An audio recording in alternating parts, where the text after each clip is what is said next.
하나님의 은혜 가운데 우리가 5개월을 잘 통과했고 이제 6월 첫 주일을 맞이하게 되었습니다. 그동안 우리가 5월달 가정의 달을 맞이해서 가정에 대한 삶을 뒤돌아보면서 하나님 주신 말씀을 살폈습니다.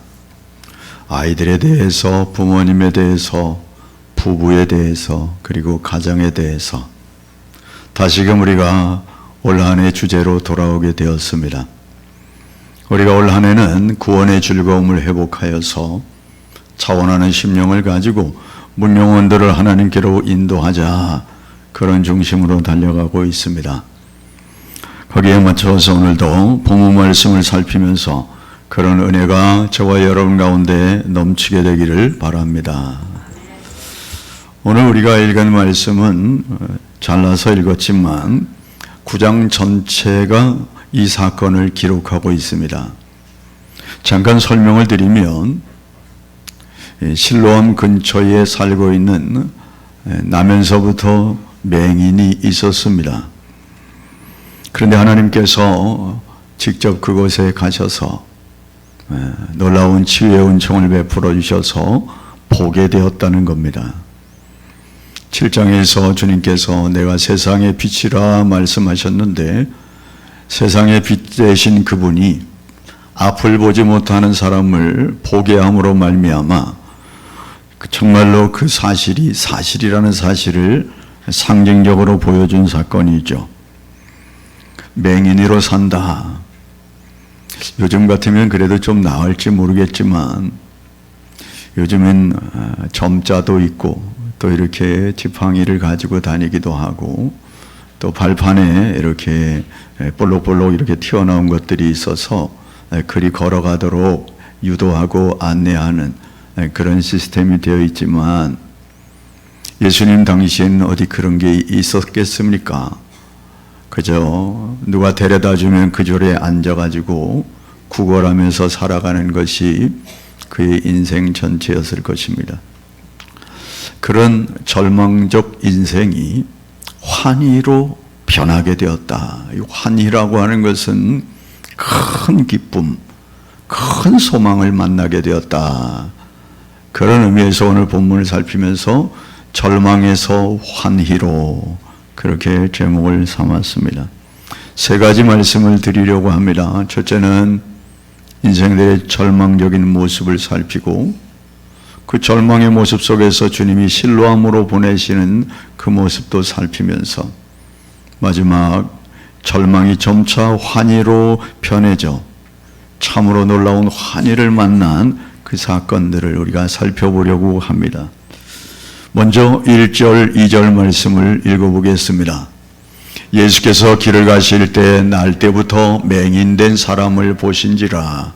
제자들이 물어 이르되 라삐여, 이 사람이 맹인으로 난 것이 누구의 죄로 인함이니까? 자기니까 그의 부모니까? 참, 예수님께서 길을 가시다가 날 때부터 맹인된 사람을 보셨다. 왜 보셨을까요? 이 보셨다라는 것은 주목하셨다, 그런 의미를 담고 있습니다. 그냥 지나가도 되시는데 왜 이 나면서부터 맹인된 자를 주목하여 보셨을까요? 참으로 긍휼의 마음, 불쌍히 여기는 마음이 있으셔서, 그를 고쳐주시고자 하시는 마음이 있으셨을 겁니다. 왜냐하면 이 본문을 우리가 쭉 살펴봐도 이 맹인이 눈을 뜨게 해달라고 요청한 적이 없습니다. 그런데 주님께서 그를 보셨습니다. 그러니까 제자들도 당연히 그 사람을 보았겠죠. 그러면서 제자들이 주님께 묻습니다. 라삐여, 선생님이여, 이 사람이 맹인으로 난 것이 누구의 죄 때문입니까? 부모입니까? 이 사람입니까? 참 곤란한 질문 아니겠습니까? 여러분, 주님은 불쌍히 여겨서 그를 고쳐주려고 쳐다보고 있는데, 제자들의 관점은 불쌍히 여기는 것이 아니라 죄 문제로 가져가게 되었습니다.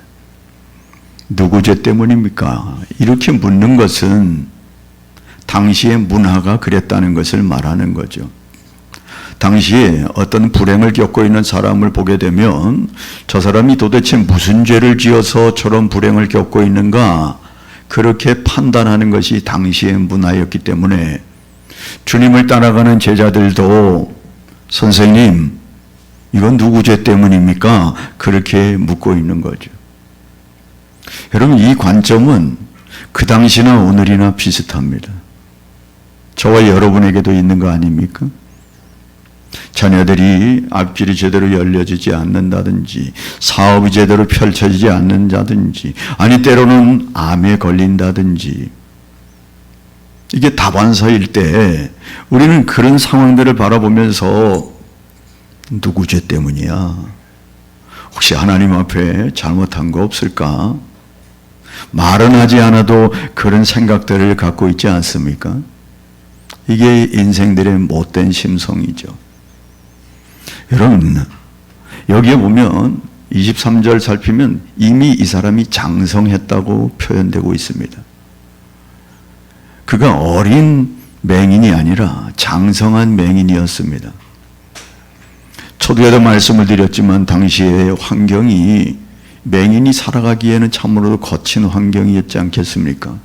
도로도 거칠었을 거고 포장은 안 돼 있었을 거고, 이가 장성하기까지 얼마나 많이 넘어졌을까요? 얼마나 많이 부딪혔을까요?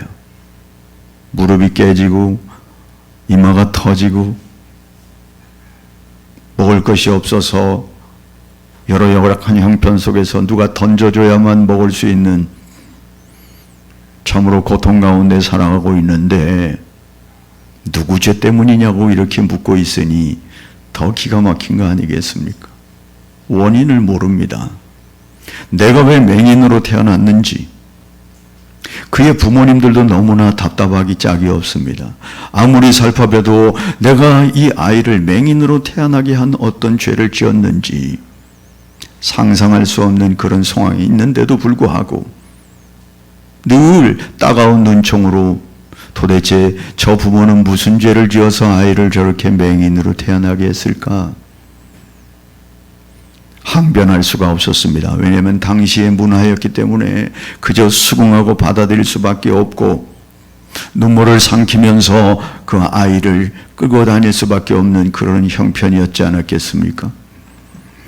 여러분, 얼마나 따가운 눈총 속에 손가락질 속에서 얼굴을 들 수 없는 그런 상황 속에서 한평생을 살고 있었을까요? 여러분, 우리는 잘 모릅니다. 왜냐하면 성경은 그런 일들을 많이 기록하고 있기 때문에 그렇습니다. 주님께서는 이 상황 속에서 이렇게 말씀합니다. 3절 말씀입니다.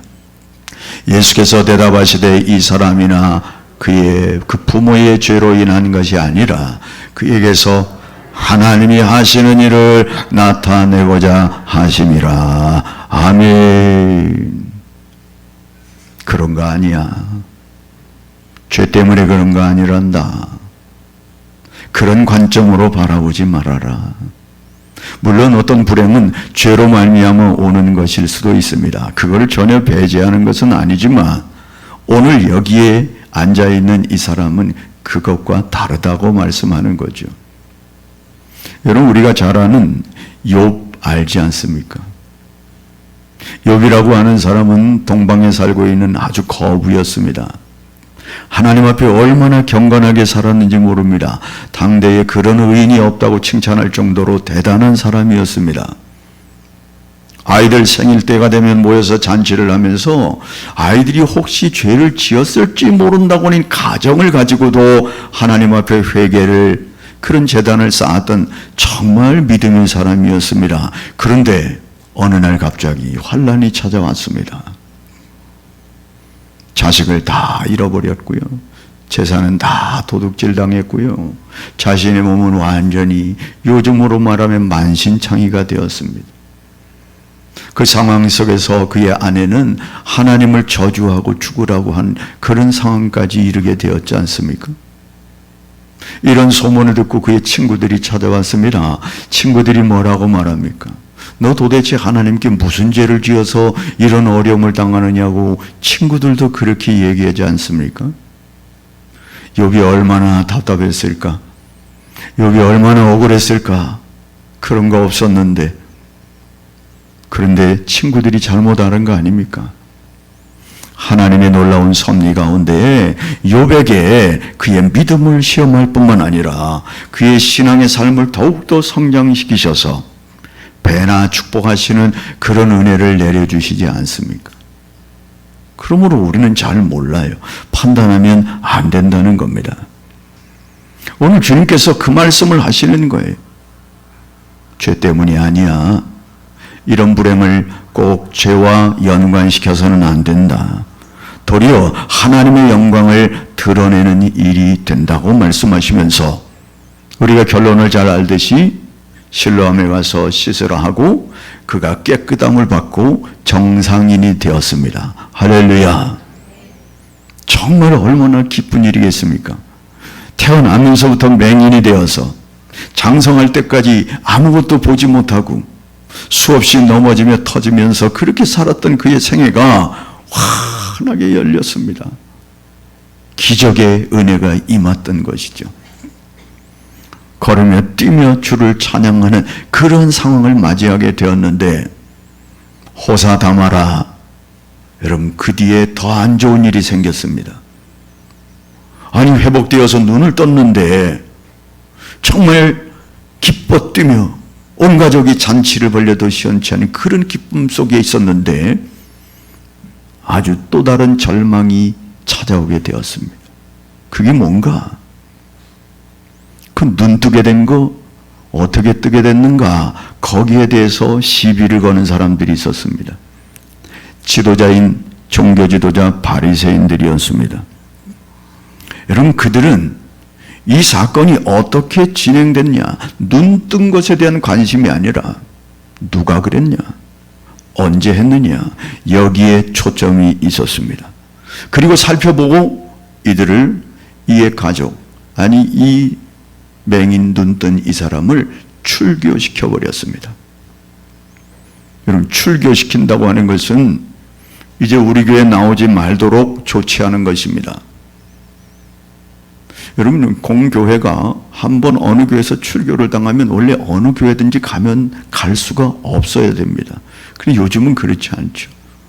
여기만 교회인가 저쪽 교회 가면 되고 저쪽 교회 마음에 들면 이쪽 교회 가면 되고. 그런데 당시 문화는 그렇지 않았습니다. 유대교에서 한번 출교 명령을 내리면 어디든지 갈 수 없었습니다. 어느 회당도 갈 수 없었고 어느 유대의 공동체에도 들어갈 수가 없었습니다. 홀로 살아야 했고요. 그리고 혼자 모든 일들을 진행해야 돼. 마치 고아와 같이 내버려져는 그것이 바로 출교였습니다. 눈을 떴는데 이 기쁨을 만끽하기도 전에 출교를 당해버렸어요. 그래가지고 유대인 공동체에 속할 수 없는 기가 막힌 일들을 만나게 된 거죠. 아니 눈을 못 떴을 때는 그래도 유대인이라고 뭔가 가져다 주는 사람도 있고 함께 불쌍히 여기는 사람도 있었는데 이제는 그게 없어지는 거예요. 왜 그랬는가? 늘 예수님의 행위에 대해서 고깝게 여겼던 바리새인들이 이가 눈 뜬 건 누가 했는가? 자신들의 눈의 가시와 같은 예수가 했다는 걸 알았습니다. 언제 했는가? 안식일에 했다는 겁니다. 사람이 생명이 건져져서 참으로 기뻐해야 할 그 시간에 누가 했나? 언제 했나? 여기에 관점을 두고 우리가 싫어하는 예수가 했구나,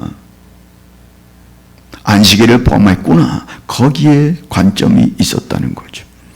여러분 유대 종교인들은, 이 지도자들은 안식일에 대해서 굉장한 규례를 많이 정했습니다. 안식일을 거룩하게 지킨다고 하는 것은 참 좋은 뜻이었지만 그 거룩을 어떻게 지켜야 하는 그 세부적인 조항을 만들다가 인간의 조항이 되고 말았습니다.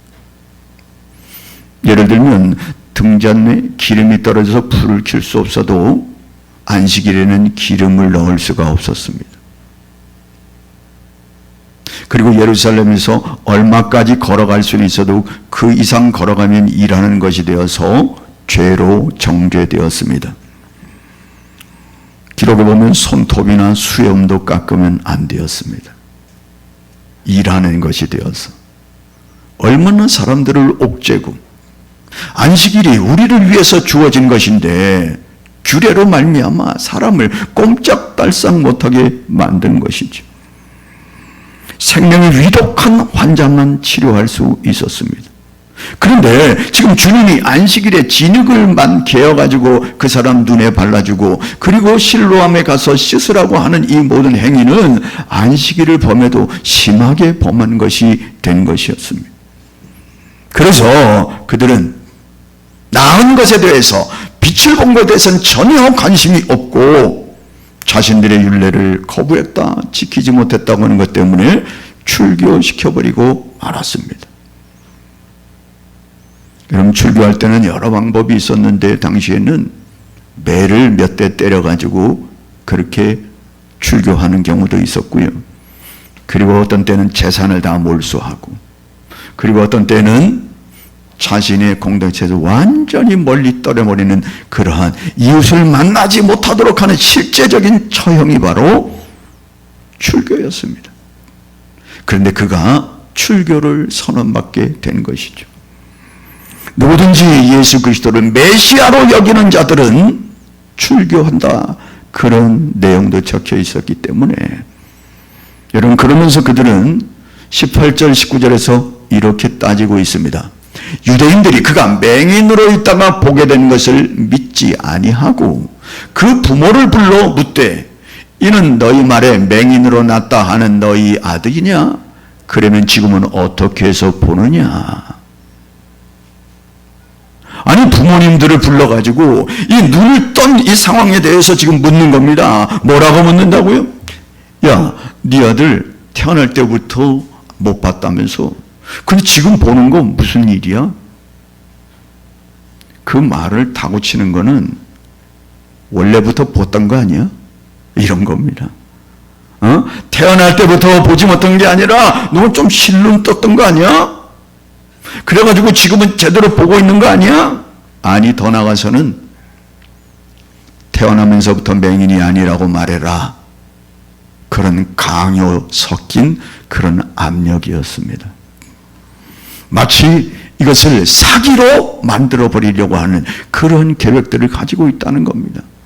9장을 읽어보면 전체적인 내용이 그렇게 담겨지고 있습니다. 여기서 믿지 아니하고, 하나님의 역사임을 믿지 아니하니까 완악해지는 겁니다. 이것은 예수님의 부활 사건도 동일하게 일어났죠. 예수님은 늘상 내가 3일 만에 부활할 것이라고 제자들에게도 얘기하고 여러 번 얘기했지만 믿지 아니했습니다. 말씀하신 그대로 사흘 만에 부활했습니다. 그러나 그들은 믿지 아니함으로 사기극을 꾸미게 되었죠.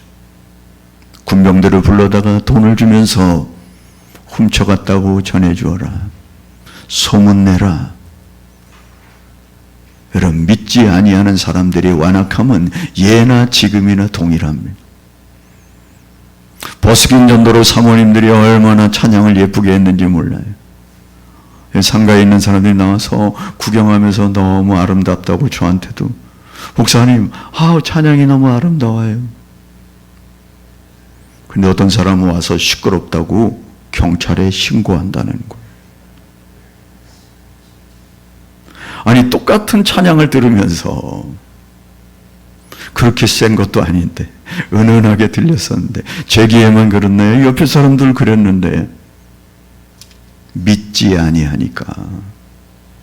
아니, 이런 놀라운 광경을 보고도 그리스도를 믿지 아니하고 사기극으로 만들고 있는 이런 모습들, 여러분, 그들은 부활을 받을 수가 없었습니다. 예수 그리스도가 하나님의 아들로 이 땅에 오신 자체를 받을 수가 없었습니다. 그러기에 유대인들은 아직도 그 땅에서 태어난 예수 그리스도를 선지자의 한 사람으로밖에 받지 않고 있는 거죠. 물론 말세에는 다시 돌아온다고 로마서에는 기록하고 있지만 말이죠.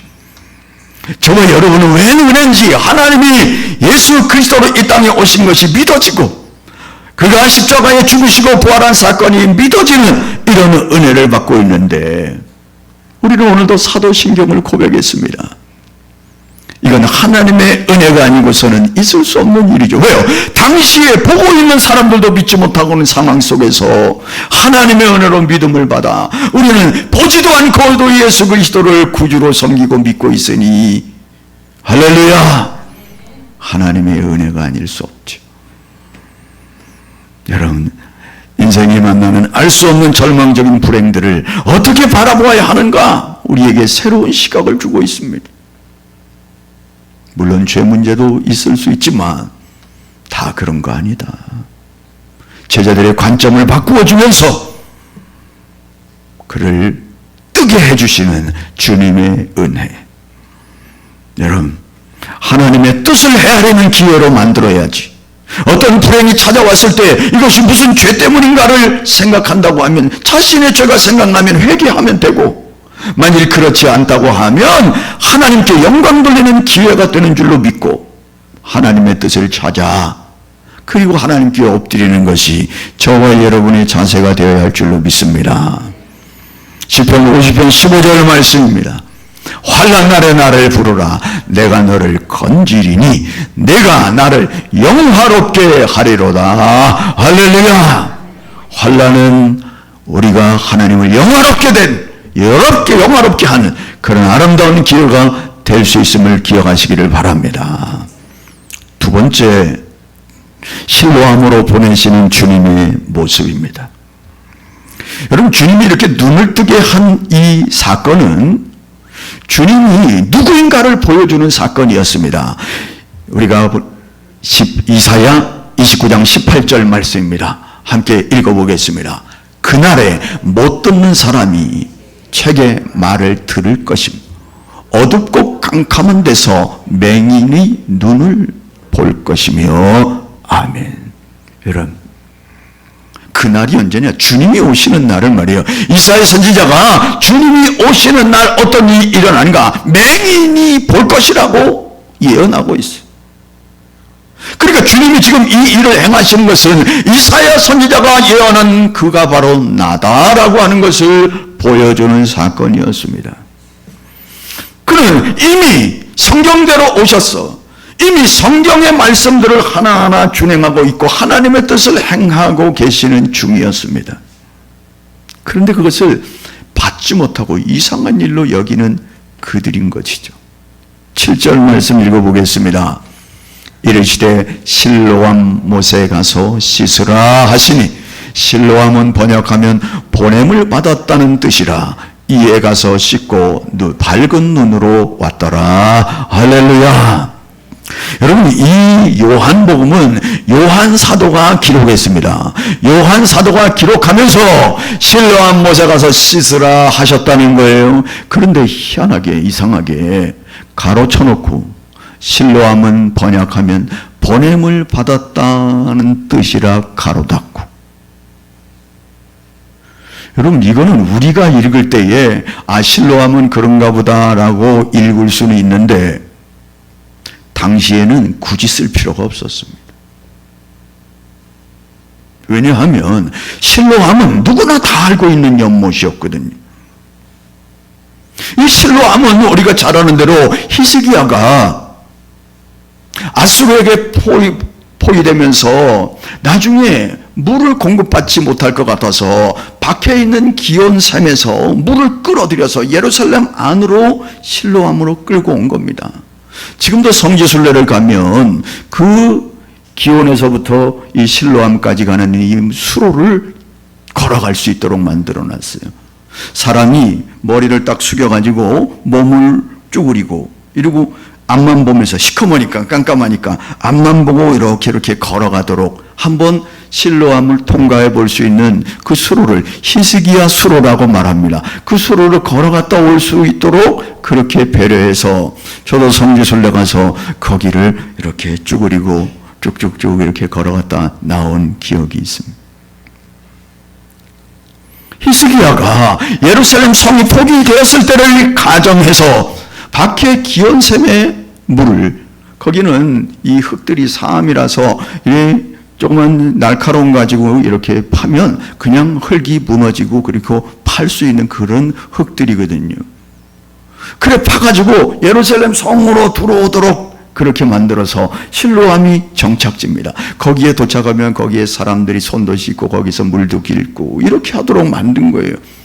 그러니까 당시 사람들은 이 실로암이라고 하는 것이 보냄을 받았다고 하는 그런 뜻을 다 알고 있어요. 실로암 보냈다함을 받은 거지. 그 셈 알고 있었습니다. 그런데 요한 사도가 굳이 실로암은 번역하면 보냄을 받았다 하는 뜻이라. 여러분, 이것은 이 요한 사도가 실로암의 의미를 다시 한번 강조하면서 중요한 의미가 있다고 하는 뜻이 아닐까요? 여러분, 보냄을 받았다. 지금 누가 보냄을 받는 겁니까? 지금 맹인이, 태어날 때부터 맹인이 실로암으로 보내지고 있습니다. 가서 뭐 하라고요? 씻으라. 요한은 요한복음을 기록하면서 누구든지 예수 그리스도께로 보냄을 받아야 하고 십자가로 보냄을 받아야 하고 마침내 십자가에서 죄를 씻어지고 그리고 하나님께로 보냄을 받고 그가 천국에 이르는 백성 된다고 하는 것을 의도적으로 보냄을 받았다는 뜻이다. 주님이 지금 보내고 있지 않습니까?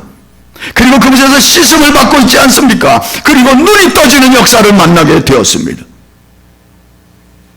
예수 그리스도의 십자가의 사건을 우리에게 준비하시고 저와 여러분을 부르셔서 십자가로 보내시고 십자가에서 모든 죄를 씻게 하시고 대속의 은혜를 경험함으로 말미암아 하나님의 자녀가 되는 놀라운 은혜를 우리에게 베푸신 그분, 그런 의미로 일부러 보냄을 받았다고 하는 것을 강조하면서 요한이 이 말씀을 쓰고 있다는 겁니다. 여러분, 이웃의 불행을 봤을 때 우리가 해야 할 일이 뭡니까? 이 일을 통하여 하나님의 영광이 드러날 수 있다고 하는 그런 관점을 가지고 이를 보내야 되지 않겠습니까? 어디로? 예수 그리스도의 십자가 앞으로. 주님의 구속의 은총의 자리로 우리가 그를 보내야 하지 않겠습니까? 왜요? 우리가 그 은혜를 받아서 죄 씻음을 받고 하나님의 자녀가 되는 은혜를 받았으니 나면서부터 이 맹인이 연못의 감으로 말미암아 씻음으로 말미암아 눈이 떠졌다고 하는 이 놀라운 은혜가 주님이 보내심으로 말미암아 이루어졌다고 하는 사실이죠. 여러분, 많은 사람들의 이야기를 들어보면 주님을 어떻게 믿게 되었습니까? 이렇게 물어보면 그냥 모태에서 신앙을 갖고 있는 사람 외에는 보통 어떤 사건을 만난 뒤에 주님께 돌아온 일들이 너무나 많습니다. 그럼 무엇을 말할까요? 그 불행이, 그 사건이 그를 부르셨다는 거죠. 할렐루야. 오늘 나면서부터 맹인된 이 사람의 이 사건이, 이 사람의 형편이 주님을 만나게 되는 계기가 되었고 그가 씻음을 받고 눈을 뜨게 되었고 마침내 예수 그리스도를 주님이라고 고백하는 때까지 이르게 되었다고 하는 사실이죠. 여러분, 저와 여러분의 인생을 살다가 때로는 어려움을 만날 수 있습니다. 문제를 만날 수 있습니다. 그럴 때 그것이 절망의 사건이 아니라 주님께로 나오도록 하시는 사인인 줄로 받으시기를 바랍니다. 그렇습니다. 그래서 믿음의 선진들이 모든 환난을 이겨내고 주님 앞에 기꺼이 의인으로, 욥이 그랬습니다. 순교자 스데반이 그랬습니다. 초대교회 모든 성도들이 그렇게 살았습니다. 결과가 뭐죠? 그렇게 핍박하던 로마가 두 손 들고 기독교를 선포하게 되는 그런 역사가 나타나지 않았습니까? 인간적으로 볼 때는 얼마나 불행이었는지 몰라요. 그러나 그것 때문에 주님이 주목하게 되었고 만나게 되었고 실로암으로 보내시는 은혜가 있었고 그리고 스승받아 눈이 열려지는 그런 은혜가 있었다고 하는 사실이죠. 3절 말씀을 다시 한번 읽어보겠습니다. 예수께서 대답하시되 이 사람이나 그 부모의 죄로 인한 것이 아니라 그에게서 하나님이 하시고자 하시는 일을 나타내고자 하심이라. 할렐루야. 저와 여러분에게도 동일하게 적용되는 말씀인 줄로 믿습니다. 마지막 세 번째 드릴 말씀은 절망이 점차 환희로 바뀌어지는 모습을 우리에게 보여주고 있습니다. 11절 말씀을 읽어보겠습니다. 답하되 예수라 하는 그 사람이 진흙을 이겨 내 눈에 바르고 나더러 실로암에 가서 씻으라 하기에 가서 씻었더니 보게 되었습니다. 바리새인들이 묻는 겁니다. 너 도대체 어떻게 눈뜨게 된 거야? 그랬더니 이 사람이 대답하는 거예요. 예수라 하는 그 사람이 진흙을 겨서 내 눈에 발랐어요. 그리고 실로암에 가 씻으라 나 씻은 것뿐이 없어요. 예수를 누구라 하죠? 그 사람. 주님이 아니에요. 맹인은 예수가 그 사람이었어요. 그런데 눈이 떠졌는데도 불구하고 예수가 누군지 모르고 있다고 하는 거죠. 그 사람. 더 나가서 12절 말씀을 봅니다. 그들이 이르되 그가 어디 있느냐? 이르되 알지 못하노라. 그래? 그 예수 어디 있니? 아니 자기는 눈 떠가지고 왔는데 예수가 어디 있는지 누군지 압니까? 한번 봤어야지. 예수를 본 적도 없는데. 난 모릅니다. 어디에 있는지 잘 모릅니다. 그가 어디 있는지 잘 모릅니다. 여러분 17절 읽어보겠습니다. 이에 맹인 되었던 자에게 다시 묻되 그 사람이 내 눈을 뜨게 하였으니 너는 그를 어떠한 사람이라 하느냐? 대답하되 선지자니라 하니. 이 바리새인들이 또 묻는 거예요. 그래? 그 예수라는 사람이 너 눈뜨게 해줬다는데 그럼 너가 생각할 때 그 사람 누구라 생각하니? 그래 물었더니 조금 발전되어서 선지자라고 생각합니다. 왜냐하면 구약에 엘리사라든지 엘리야라든지 이런 놀라운 선지자들이 역사를 많이 행했지 않았습니까? 그 자기가 내가 태어나면서부터 맹인이었는데 보게 되었으니까 이건 선지자가 아니고서는 할 수 없는 일이었구나. 그래서 그 사람을 선지자라고 생각합니다. 그렇게 대답을 합니다. 첫 번째는 그 사람. 두 번째는 선지자라고 말합니다. 여러분 이 선지자라고 하는 관점은 당시 제자들도 선지자라고 생각했습니다. 그런데 그들이 예수 그리스도의 부활을 만나고 그리고 성령 세례를 받은 후에 바뀌어가지고 베드로 같은 경우는 이렇게 말합니다. 사도행전 3장 18절에 그러나 하나님이 모든 선지자의 입을 통하여 자기의 그리스도께서 고난받으실 일을 미리 알게 하신 것을 이와 같이 이루셨느니라. 베드로의 관점이 바뀌었어요. 자기도 선지자로 생각했는데 하나님이 모든 선지자의 입을 통하여 말씀하신 그리스도로 선지자가 아니라고 하는 사실을 선포하게 되었습니다. 여러분 그렇습니다. 그는 선지자가 아니었어요. 오늘날 많은 사람들이 예수 그리스도를 그저 위대한 인류의 선생님 정도로 알고 있어요. 그리스도로 알고 있지 않습니다. 훌륭한 모범, 도덕가, 종교가로 알고 있죠. 그런데 기가 막힌 것은 우리들 가운데도 그런 사람이 있을지 모른다는 거죠. 요한일서 5장 12절 말씀입니다. 아들이 있는 자에게는 생명이 있고 하나님의 아들이 없는 자에게는 생명이 없느니라. 할렐루야. 저와 여러분의 영생이 달린 문제, 그분은 도덕가가 아닙니다. 저와 여러분의 생명을 위하여 십자가에 달려 돌아가시고 우리를 구원하신 우리의 구세주라고 하는 사실이죠.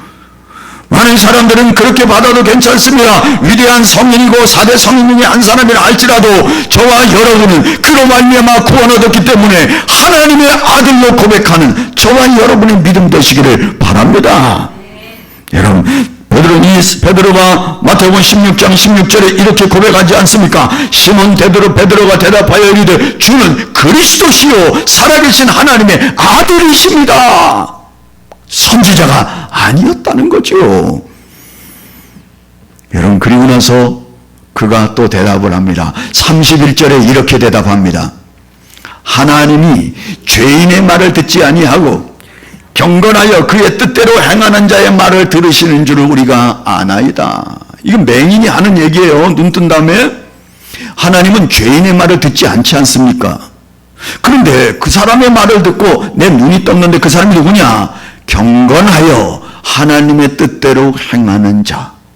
그렇게 발전되었어요. 보통 사람이 아닙니다.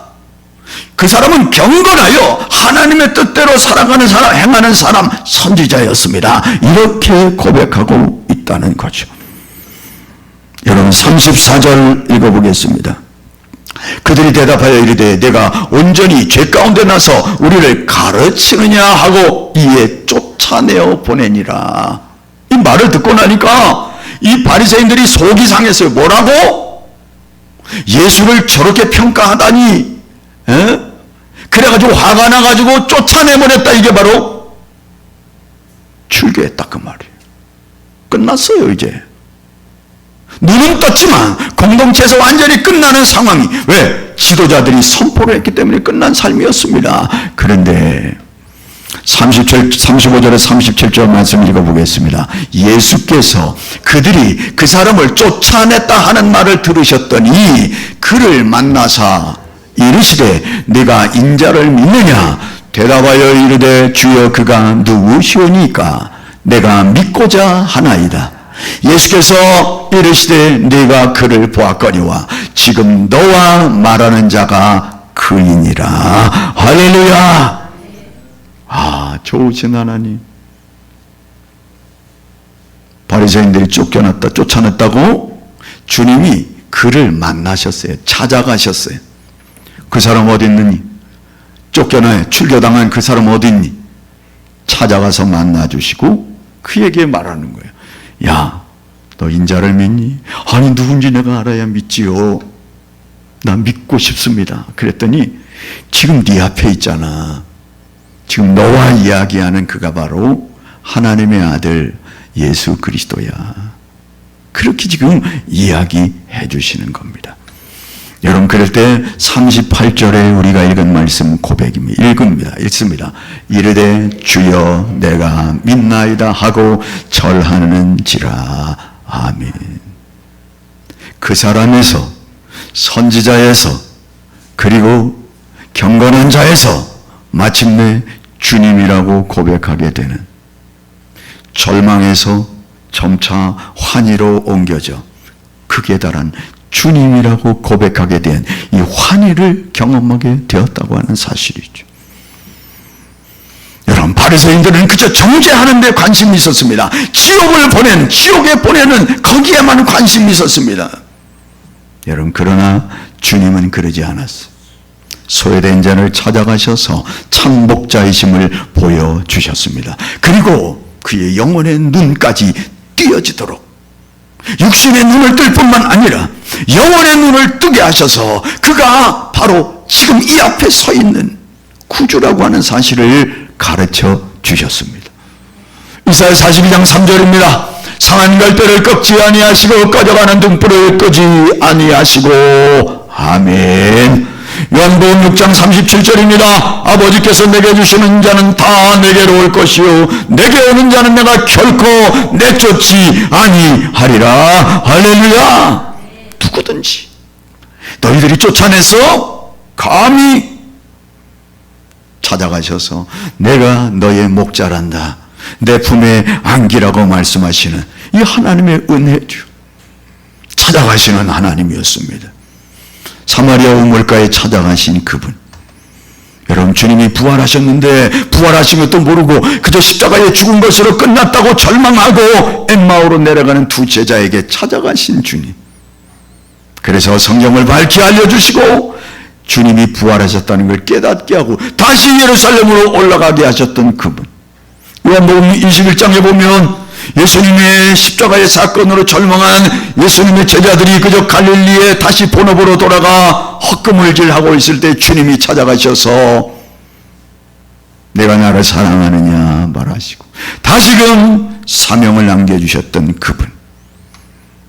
여러분, 그분이 저와 여러분을 찾아오셨습니다. 할렐루야.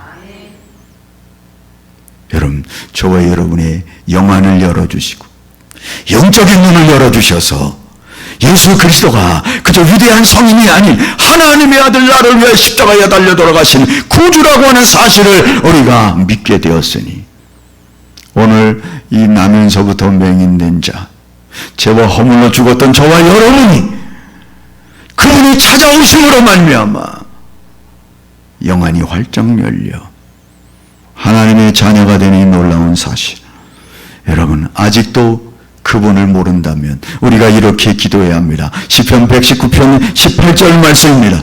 내 눈을 열어서 주의 율법에서 놀라운 것을 보게 하소서. 할렐루야. 말씀을 맺겠습니다. 십자가로 보내시는 그분, 실로암으로 보내셨습니다. 저와 여러분의 죄를 씻어주시기 위하여 십자가로 보내주셔서 영안을 열어주셨습니다. 절망에서 기쁨으로, 그리고 환희를 선물해 주신 하나님의 은혜가 나면서부터 맹인된 자에게 주어진 것일 뿐만 아니라 저와 여러분에게 주어지신 이 은혜라면 저와 여러분도 이 놀라운 환희를 증거하는 자로 살게 되기를 주의 이름으로 축복합니다. 찬양하겠습니다.